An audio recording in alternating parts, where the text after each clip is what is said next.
So, today we are going to talk about the ADA.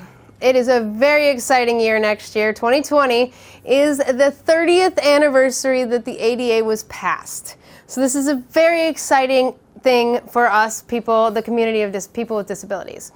What is great about the ADA is it gave us a ton of rights. It has given us platforms to stand on and the ability to move forward in this world, being a little more accepted, if you will. What it has not done, in some articles I read and some statistics, it's saying that employment rates have even gone down in the last 30 years.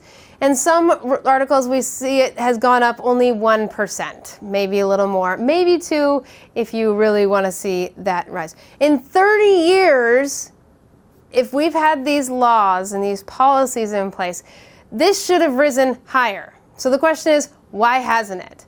And the answer is in the organizations. This is a very good point as to why policy in itself does not push forward issues. It really requires people, organizations, companies to get behind the initiatives that the ADA created or whatever initiative it is and really support it and implement it into the companies and organizations.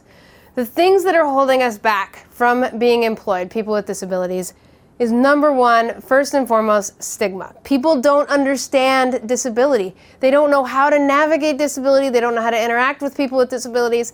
And that takes a toll on our workforce. And that is because when we go in for an interview, people don't know what to ask me as a person with a vision disability or legally blind, however you want to look at it. How do I best work with you? How are you able to see the computer? Because they can't ask those questions, but they need to know that I can do the job, but they don't know how to interact with it. And so it becomes this awkward. I always say we need to kill the awkward, and we need to kill the awkward just by talking about these conversations, having these opportunities to talk with people who are able and willing to talk about their experiences. So we need to increase those numbers by decreasing stigma, really looking at consequences for microaggressions.